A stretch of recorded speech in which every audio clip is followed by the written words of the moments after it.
देवेंद्र सरिता गंगाधरराव फडणवीस, आमचे केंद्रीय राज्यमंत्री मुरलीधर रुक्मिणी किसन मोहोळ, मंत्रिमंडळातील आमचे सहकारी दिलीप अनुसया दत्तात्रय वळसे पाटील, चंद्रकांत दादा सरस्वती बच्चू पाटील, डॉक्टर नीलम लतिका दिवाकर गोरे, तसंच आदिती वरदा सुनील तटकरे, सर्व स्टेजवर बसलेले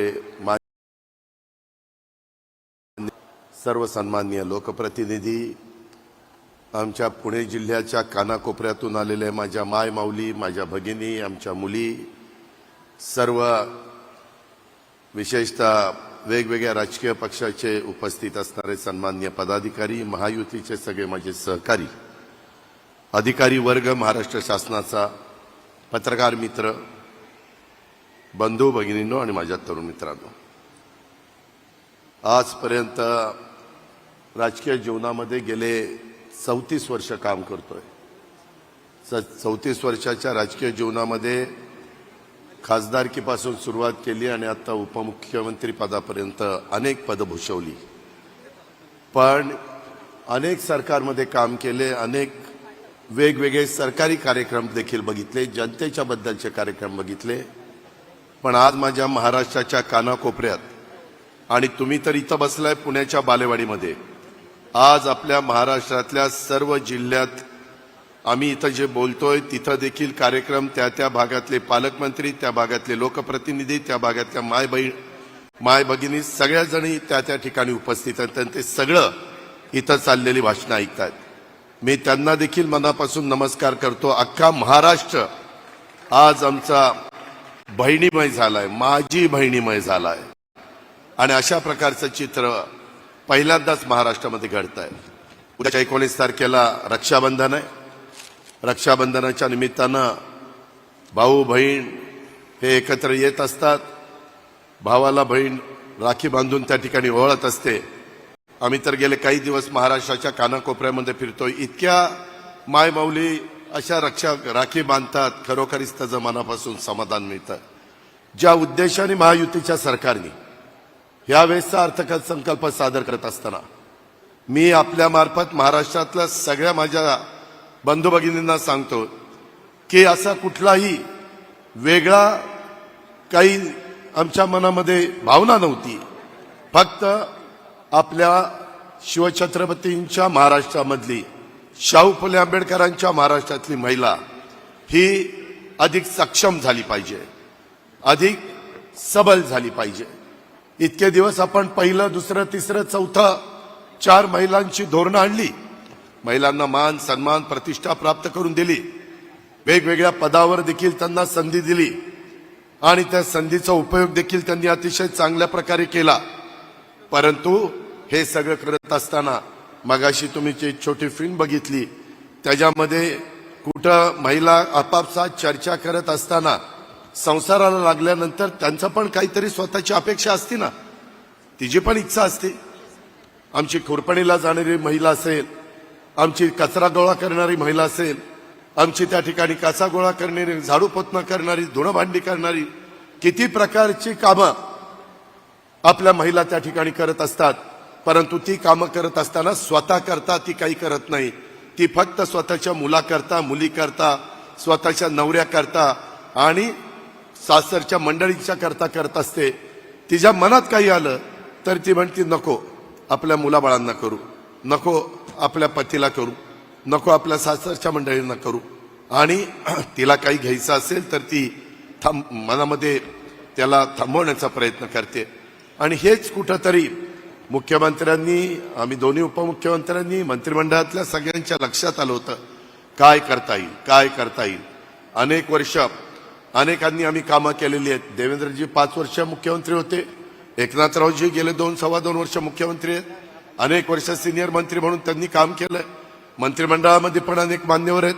मी पण अनेक पदं भूषवलेली आहेत. 10व्यांदा यंदा अर्थसंकल्प सादर केलाय. विरोधक कारण नसताना टीका टिप्पणी करतात. पहिल्यांदा काय म्हणाले, अरे ही माझी लाडकी बहीण योजना आणली, परंतु भावांकडे तर ह्यांचं लक्षच नाही. अरे शहाण्यांनो, कोणी सांगितलं तुम्हाला भावांकडे लक्ष नाही? भावांच्याकडे लक्ष दिलंय. 3, 5, 7.5 हॉर्सपॉवरच्या मोटारला भावांच्या करता संपूर्ण वीज माफी. इथून पुढे त्यांनी वीज बिल भरायचं नाही. कोण तुमचं वीज बिल तोडणार नाही. माझ्या महाराष्ट्रातल्या बळीराजाला सांगायचं आहे, एकही आमचा लाईनमन येणार नाही आणि तुमचं 3, 5, 7.5चं बिल भरलं नाही म्हणून कनेक्शन तोडणार नाही. हे भावांकरता नाही केलं. दुधाचा धंदा अडचणीत आलेला आहे. दुधाचे दर कमी आहेत. लिटरला 5 रुपये जास्त अनुदान सरकार देत नाही. हे भावांच्या व्यवसायाला आमची मदत नाहीये. त्याच्यामध्ये युवक युवती त्यांना प्रशिक्षणार्थी करता वेतन सुरू केलं का, तर त्यांनी स्वतःच्या पायावर उभं राहण्याच्या करता काही व्यवसाय केला पाहिजे. परंतु ते शिक्षण तर दिलं पाहिजे. प्रशिक्षण आम्ही देतोय आणि ते प्रशिक्षण घेताय म्हणून वेतन आम्ही देतोय असं फार क्वचित बघायला मिळतं. परंतु हे सरकार सर्वसामान्य जनतेचं सरकार आहे. हे शेवटच्या माणसाचा चांद्यापासून बांध्यापर्यंत सगळ्यांचा विचार करणारं सरकार आहे आणि त्याच्यातून ह्या चांगल्या चांगल्या योजना आणलेल्या आहेत. आता ह्या योजनेला पहिला तर विरोध केला. काही जण कोर्टात गेले, कोर्टात पण टिकलं नाही. आता तर महिला चांगल्या प्रतिसाद द्यायला लागल्यात. त्यांच्या चेहऱ्यावर एक हसू दिसायला लागलंय, आनंद दिसायला लागलाय, समाधान दिसायला लागलंय. मग काय करायचं म्हणले, हे काही पुढं नाहीये, हे तात्पुरतं आहे. मी राज्याच्या मुख्यमंत्री, उपमुख्यमंत्री आणि आमच्या सगळ्या सहकाऱ्यांच्या साक्षीनं सांगतो, हे आता अजून आमचे 5 महिने ह्या सरकारचे आहेत. हे 5 महिने तर तुम्हाला जवळपास 5 महिन्याचे 7,500 रुपये मिळतीलच. परंतु माय माऊलींनो, बहिणींनो, मुलींनो, पुढेही आपल्याला सातत्य टिकवायचं आहे. ते तुमच्या हातात आहे. हे सातत्य टिकवत असताना तुम्ही पुढच्या पंचवार्षिकला पुन्हा महायुतीला त्या ठिकाणी पाठबळ द्या. पुन्हा तुम्ही आम्हाला संधी द्या. पुढच्या 5 वर्षात तुमच्याकडं 90,000 रुपये 5 वर्षामध्ये देण्याचं काम आम्ही सगळेजण करून देतो. आम्ही कामाची माणसं आहेत. आम्ही शब्दाचे पक्के आहोत. आम्ही वेळ मारून देणारे नाहीये. जे बोलतो ते करतो हे सगळ्या महाराष्ट्राला माहिती आहे. आणि त्याच्यामुळं आज विरोधक जे सांगतायत, आता टीका बंद केली तरी काही मधून अधून काहीतरी त्यांना सुचतच असतं. त्याच्याकडे दुर्लक्ष करा. लोकसभेच्या निवडणुकीच्या निमित्तानं पण असंच काहीतरी थातूर मातूर काहीतरी खोटं नाटक सांगितलं. संविधान बदलणार, आणखीन काही करणार, अमुक करणार, तमुक करणार आणि त्याच्यातनं एक वेगळा नेरेटिव्ह सेट करण्याचा प्रयत्न केला. आता मात्र त्याला बळी पडायचं नाही. ही माझ्या सगळ्या मायमाऊलींना, सगळ्या माझ्या बहिणींना आव्हान आहे. आणि हे सगळं करत असताना कधी कधी आमचे महायुतीचे सहकारी पण उत्साहाच्या भरात सांगतात, हे आम्ही तुम्हाला दिलंय, परंतु तुम्ही काही वेगळं केलं तर आम्ही हे परत घेऊ. हे तुम्हाला दिलंय, परंतु डिसेंबरला आढावा घेऊ. मी राज्याचा प्रमुख हा मुख्यमंत्री असतात. उपमुख्यमंत्री म्हणून आम्ही दोघं काम करतोय. आम्ही तिघांच्या साक्षीनं सांगतोय, महाराष्ट्रातल्या सगळ्या माझ्या मायमाऊलींना सांगतोय, हे पैसे भाऊबीज म्हणून तुम्हाला दिलेले आहेत. हे पैसे परत घेण्याकरता दिलेले नाहीत. हा तुमचा हक्क आहे, हा तुमचा अधिकार आहे. आणि त्यामुळं कुणी काही वेगळं बोलत असतील तर त्याच्यावर विश्वास ठेवू नका. कुणी काही बोललं तर लगेच त्याच्यावर आमच्यावर टीका टिप्पणी होती. सरळ त्यांना सांगा, आम्हाला त्या दिवशी तिघाही भावांनी सांगितलंय, कुणी आम्हाला दिलेलं काही आमचं काढून घेऊ शकत नाही. जे दिलेलं ओवाळणी आहे ती तुमची आहे आणि ती तुमच्याकडेच राहणार आहे. ही पण गोष्ट अतिशय स्पष्टपणे मी आपल्याला सांगतो. आज जवळपास 1,08,00,000 माझ्या मायमाऊलींना आणि माझ्या बहिणींना, माझ्या त्या ठिकाणी असणाऱ्या मुलींना हे पैसे मिळालेले आहेत. 1,03,00,000 लाभार्थ्यांच्या खात्यावर पैसे मंजूर झालेत. 1,08,00,000 फॉर्म मंजूर झाले आणि एवढे पैसे त्या ठिकाणी मंजूर झालेले आहेत. त्याच्यामध्ये मगाशी आदितीनं सांगितलं तसं पोर्टल, ॲप, ऑनलाईन ह्याच्यामध्ये अडचणी आल्या. पहिल्यांदा इंग्लिश फॉर्म भरायचा का मराठी भरायचा. आता इंग्लिश नाही भरला, मराठी भरला तर मिळणारच नाही. आम्ही तुम्हाला मदत करण्याच्या करता, देण्याच्या करता, माझ्या माय माऊलींना त्या ठिकाणी त्यांना सबल करण्याच्या करता ह्या योजना घेतल्यात. त्याच्यामुळे हे जे काही सांगतायत ह्याच्यावर अजिबात विश्वास ठेवू नका. आज ज्या प्रचंड संख्येने तिथं उपस्थित आहात, थोडीशी आमची अडचण झाली. मुख्यमंत्र्यांची इच्छा होती असा खुल्या मैदानामध्ये हा कार्यक्रम घ्यायचा, परंतु कधी अचानक पाऊस आल्यानंतर अडचण येते, त्याच्यामुळे थोडी वेगवेगळे अशा प्रकारचे आपण 1 नंबर 2 नंबर 3 नंबर असे हँगर उभे केलेत. तिकडं पण महिला बघतायत, महाराष्ट्रात सगळीकडे महिला बघतायत. आणि ह्या निमित्तानं आपण आपली काळजी घ्या, त्याचा चांगला विनियोग करा. उद्याच्या काळामध्ये अनेक वेगवेगळ्या प्रकारचे निर्णय घेतलेत, ते सांगून मी आपला सगळ्यांचा जास्त वेळ घेत नाही. परंतु आजपर्यंतच्या ज्या ज्या काही गोष्टी आमच्या राजकीय जीवनामध्ये आम्ही केल्या, त्याच्यामध्ये सगळ्यात आनंदाचा दिवस कोणता असेल तर तो आजचा दिवस आहे.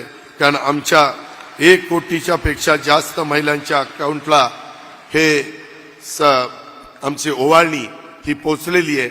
आणि पुढेही ह्याचं सातत्य टिकणार आहे, ह्याचं सातत्य राहणार आहे.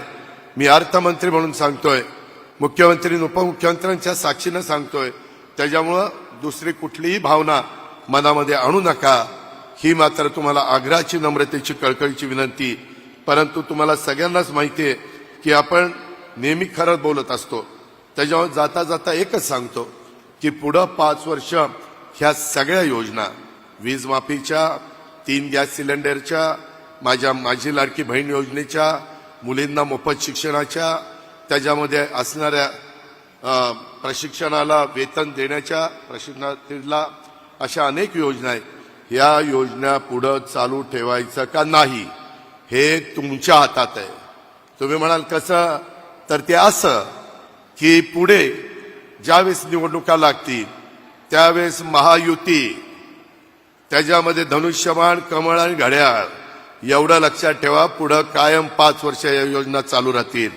कोणाला वाटेल अरे ह्यांनी राजकारण नाही आणलं, राजकारण नाही आणलं, खरं ते सांगितलं. उगेच काहीतरी वेगळ्या पद्धतीनं बोलू नका. त्यामुळं ह्या सगळ्या गोष्टीचा विचार करा आणि एक चांगल्या प्रकारे राज्याच्या मुख्यमंत्र्यांच्या नेतृत्वाखाली जे सरकार पुढं चाललेलं आहे, जे सरकार विकासाचं काम करत आहे, आज केंद्र सरकारमध्ये आपल्या विचाराचं सगळे लोक आलेले आहेत. आज आपल्या पुणे शहराचे प्रतिनिधी आपले मुरलीधर रुक्मिणी किसन मोहोळ हे देखील इथं आहेत. आपलं काही अडलेलं काम ते पण करतील. त्यांना नाही रेटलं तर आम्ही एकनाथराव आणि देवेंद्र आहोत पंतप्रधानांना, होम मिनिस्टरला भेटायला. आणि तिथून आपल्याला जे महाराष्ट्राच्या हिताचं असेल, इथली बेरोजगारी कमी करण्याचा असेल, सर्वसामान्य माणसाला सन्मानाचं जीवन जगण्याच्या करता असेल, कायदा सुव्यवस्था चांगली ठेवण्याच्या करता असेल, जे जे काही आपल्याला केंद्राची मदत लागेल, सगळ्या मेट्रोचं जाळं असेल, रस्त्याचं जाळं असेल, अनेक गोष्टी आहेत, त्या सगळ्या कांदा, विशेष म्हणजे कांदा निर्यात बंदी कायमची करायची, ते एक लक्षात ठेवा.